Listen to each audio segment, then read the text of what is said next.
Hi guys, Emma Charles here, and I'm coming to you from a really grey and miserable terrain. It's been raining for about 3 days here, and we're all just waiting for the sunshine to make an appearance. I've got friends flying in tomorrow from the UK, and I'm almost sure that it's going to actually be warmer there than it is here. But anyway, so today I just wanted to spend a little time with you talking about our social media profiles in Facebook and on Futurenet, and really focusing on the basics and how important it is to get those right so that you can start to get the most out of your online business. Now, I'm not one of those YouTubers. I'm a little bit nervous, as you can tell, but I'm managing to get sign-ups and leads consistently through my social media platforms. So let's just jump right in. I'm just going to share my screen with you.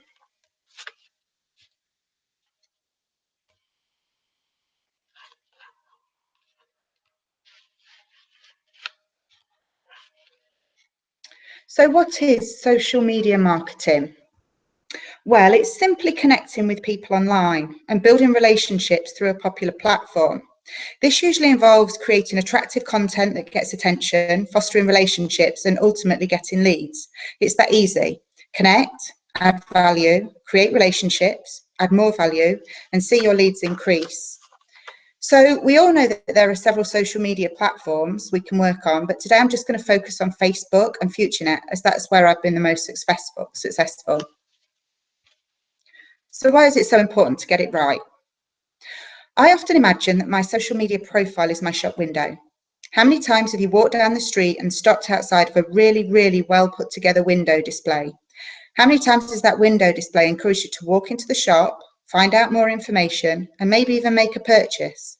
Well, as online marketers, we don't have that physical shop window to display our products or opportunities, but we do have our social media pages. It's our responsibility to make our shop window as tempting as possible so that others click to find out more about who we are and what we do. The second important point to consider is that your social media page can also be your initial contact point with other network marketing professionals, as well as family, friends, and potential business partners.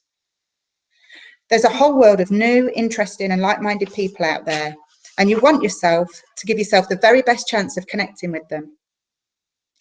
There's a very steep learning curve associated with our industry, and we should never underestimate the power of aligning ourselves with successful people. The tips and tricks we pick up along the way can shape an online marketer's career, and the value these relationships have go way beyond money. Always remember that the way you conduct yourself on social media ultimately designs whether you'll attract the right kind of people, both to mentor you or to be a part of your team. I myself have been through my social media account this morning, deleting people who had no value. I don't tolerate negativity, and I don't have time to trawl through rubbish and spam. And the last thing I wanted to talk to you about before I take you over to my profiles is the importance of social media, because it starts to brand who you are and what sort of business you have. Now, I'm not talking about branding in terms of splashing the company you represent all over your profile. I'm talking about branding you, your business. Does it look professional? Do you add value? And ultimately, are you worth connecting with? So, what do we need to do? Well, the first step is to go back to basics and check your profile. I mean, really check your profile. Is my background picture on my profile relevant, and does it portray who I am? Is the profile picture of me, and do I look happy, professional, and approachable? Have I filled in contact details, biography, and other relevant info? And ask myself, is my profile going to attract the right kind of people? So I'm going to pop over now, just pop over to my Facebook and to my Futurenet page and show you exactly what I mean. So you'll notice that at the top of my profile, I have this picture of me. Now, it doesn't matter which social media site you go to, whether it be Facebook, Twitter, Futurenet, LinkedIn, any of my social media sites, and also my business cards, I always have this image of myself. Because I'm not yet well established, I've decided that this picture will be instantly recognizable across the platform so that people can see who they're talking to and identify that that is my social media site. Now, when you get a little bit more well-known and a little bit more established, you can change your picture, but I wouldn't recommend doing it too much. This can be changed with the little camera. down in the bottom and you simply update your profile picture. And like I say, it's really important that this picture is of you looking happy, approachable, smiley, and makes people want to engage with you. The second important point is to make sure that your cover photo is relevant for a business. Now, again, you update the cover photo by clicking on the little camera. You can go into Google and you can do an image search, and you can pick a banner that describes your business, that is relevant to you, that describes who you are and how you want to portray yourself. And this can be changed a little more regularly if you want it to be. You will know that we launched the Futurenet Prime funnel earlier in the week, and Big asked us to update our banners. Now, I did that for a short period of time, for a couple of days, and then I have changed it back just so that that really gives a clear image of who I am and what I do, and it looks very, very clean and professional. So going down and looking at other things, it's really important that we make sure that the whole page is very clean and very clear, and that all of this looks a professional manner. This is really how you're portraying yourself. So you need to make sure that people are really identifying with the whole profile, no strange posts on there. As much as we love dogs and cats and children, and make sure that those aren't part of your profile pictures, we really need to be focusing on making sure that our profiles are clean and crisp, and that everybody can just look straight down and know that we're serious and professional, and that they want to either be part of our team or that they want to work with us. You'll find a similar sort of idea over on my Futurenet profile, but this is slightly different as they're not letting us amend the background photo yet. But as I said before, it's still the same. You'll find exactly the same picture, exactly the same profile picture of myself on there, just to keep that continuity and to make it a little more professional.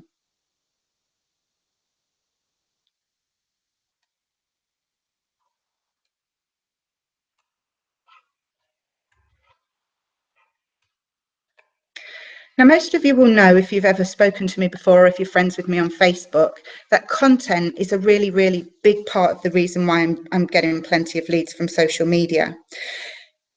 It's really, really important to write interesting content.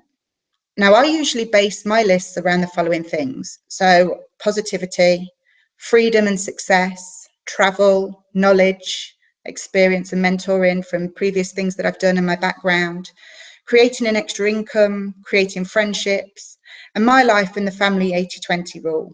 Now, if you look down my posts, perhaps over the last 6 months, you'll see that very rarely do I go outside of these topics of conversation.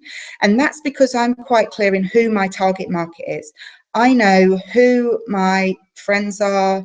I know exactly who I'm targeting. I know that they like to travel. Maybe they're in the same sort of situation as I am.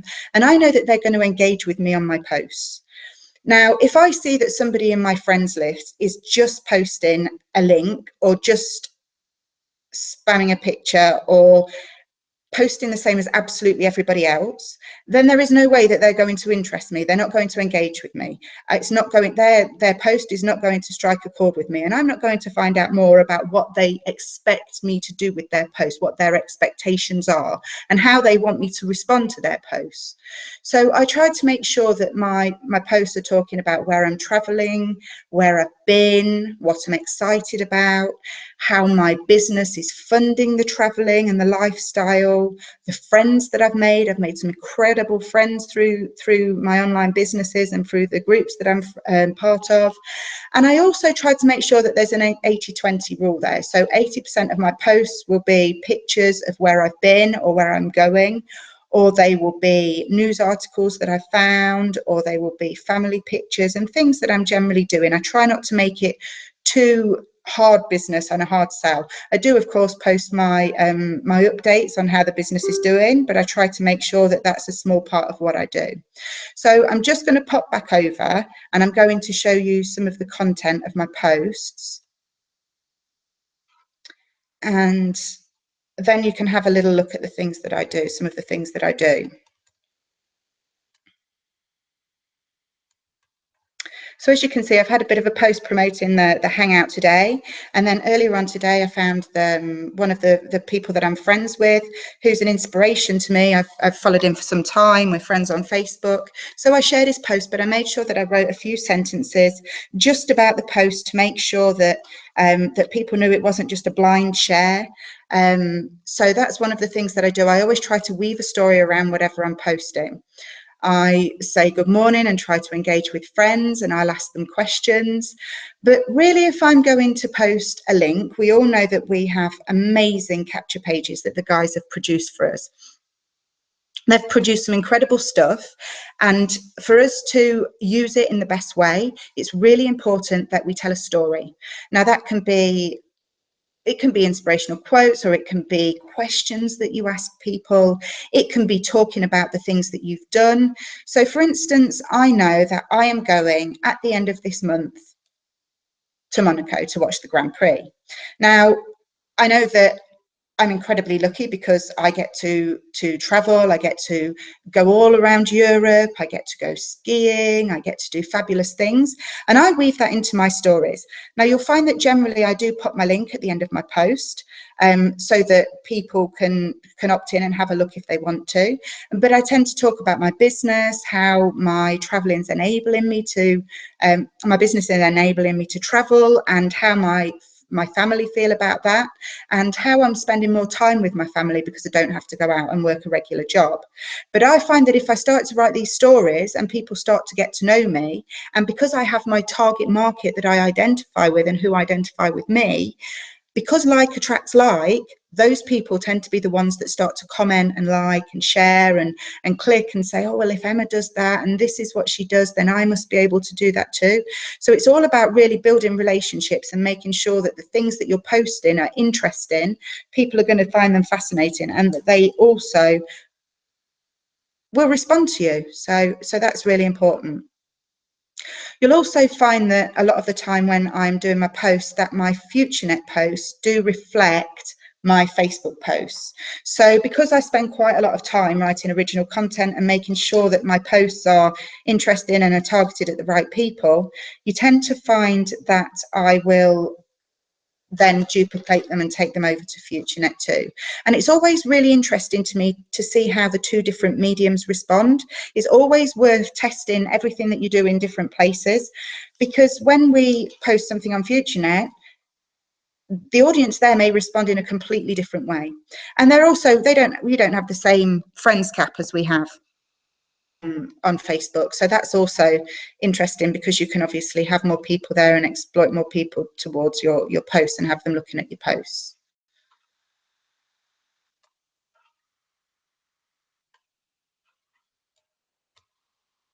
Now, this I think is a really, really important thing that we have to consider, because when we're sharing these posts, it's really important to be yourself.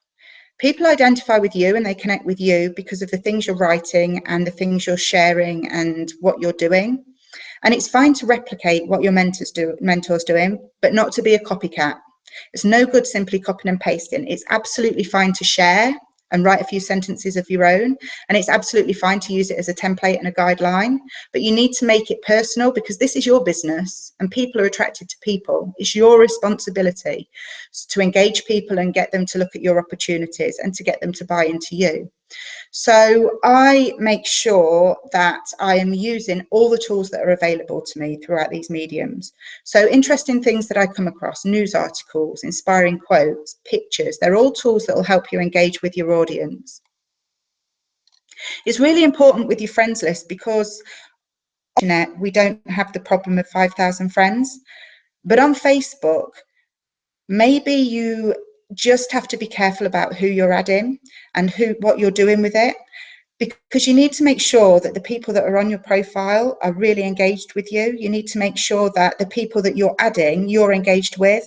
There's nothing worse than scrolling down my list in the morning and seeing 50 people posting the same thing.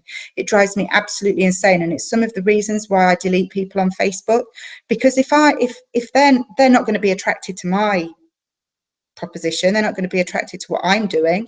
And equally, if I don't see any value in them, there's no way that I'm ever going to buy what they're offering. So we just need to be really careful and really mindful and make sure that we're using our social media to the best effect for our business. So the last thing as well that I wanted to say is about having respect and integrity. And it's not only having respect for yourself, it's having respect for the opportunity that you're working with and promoting. It's having respect for the team that you're working with and the mentors that you're working with, and the people that you want to attract as well, the people that are on your friends list as well. But also just being aware that people need to trust you, and they need to trust what you have to offer. People buy into a person by what they're putting out there, by what they're showing on their profile. It's their window into who you are and what you're doing and what your business is about. So it's really, really important that you make sure that you give a good account of yourself on your Facebook profile.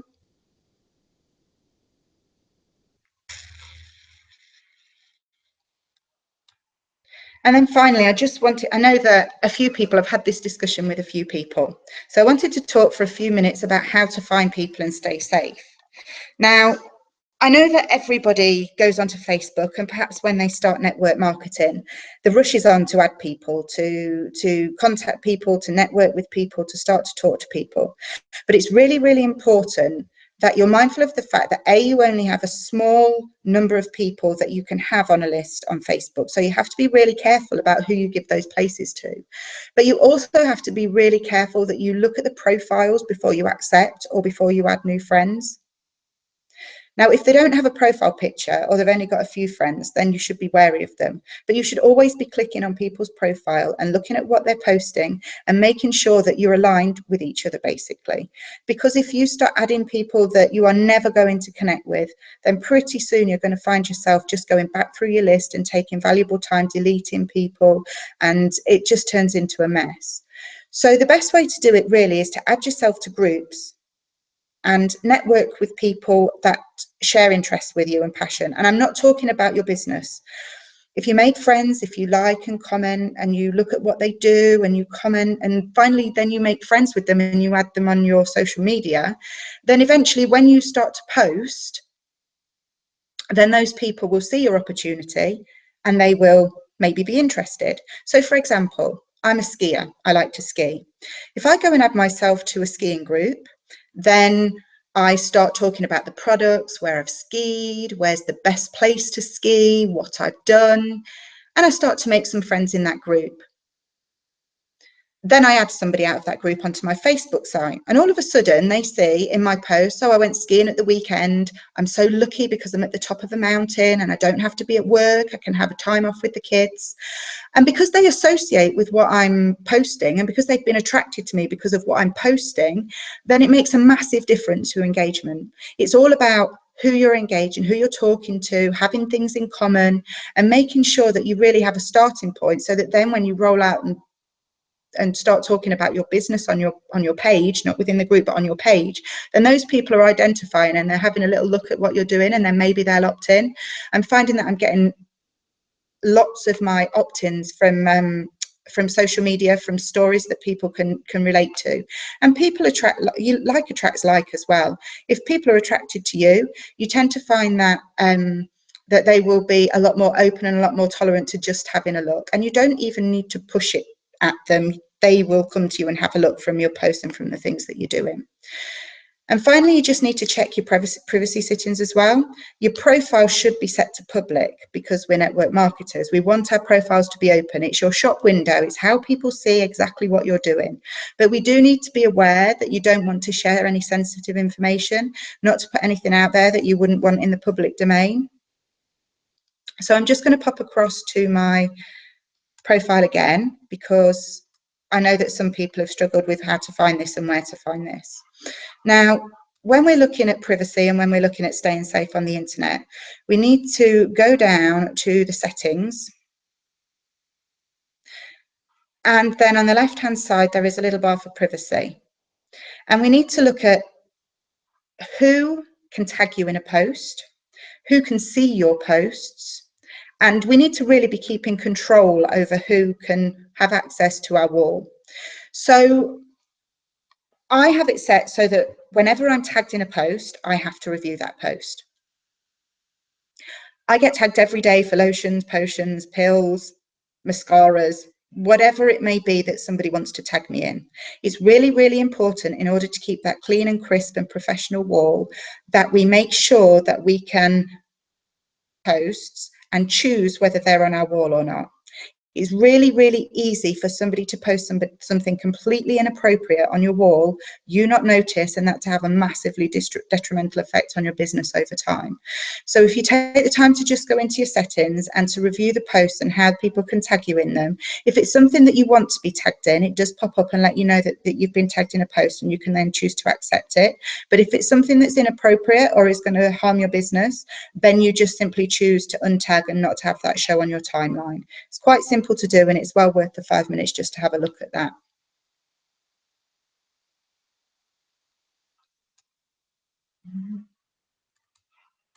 And finally, I just wanted to share with you some of the things that maybe we need to consider.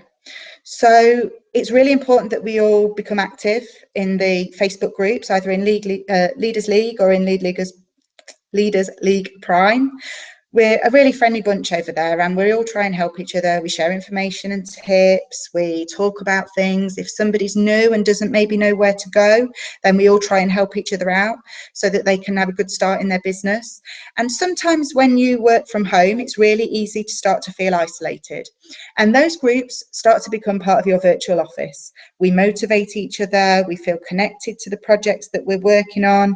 And so it really becomes a part of everyday life, and it's something that if you're not already active in, then you really need to make sure that you start to get active in those groups. And then just finally, it's knowing your target market. I've already spoken probably a little too much about this, but whenever I'm writing posts, whenever I'm looking at an opportunity, whenever I'm looking at people to take on my team, I know who my target market is. I'm a forces wife. I'm posted abroad, so I'm an expat. I'm a professional at home who finds it really difficult to work here because my Italian isn't very good.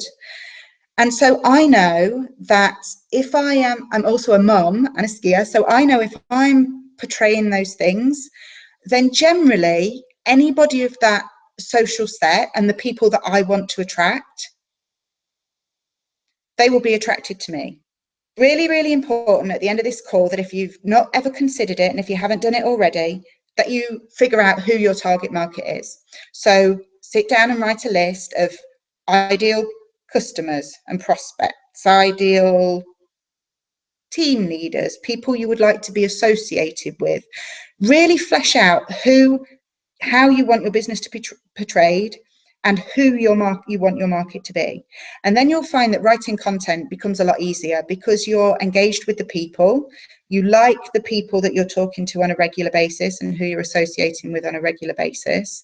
And you also find it a lot easier to connect with people so that you can they're more likely to come through. So that's really all I wanted to say to you today. I think the most important things that you need to consider are, like I say, the target market, the content, especially knowing how you're going to write and who you're writing for. And then I think you'll start to find it a lot easier. Now, I'm really, really nervous today. It's the first webinar I've ever attempted to do. So there's probably going to be things I've missed. Did do a practice webinar earlier. It may be that I put that one up if I look back and that one's a better webinar than this one. But if there's any questions, if there's anything I've missed, if there's anything that you'd like to know, then by all means send me a message. As I say, I am quite active in the group, and it's not a problem for any of us to answer questions if I can't answer them. So I'm just going to pop back over and say goodbye to you all and stop my screen share. So that's it really. I just wanted to say thank you, and that's just let me know. Ciao.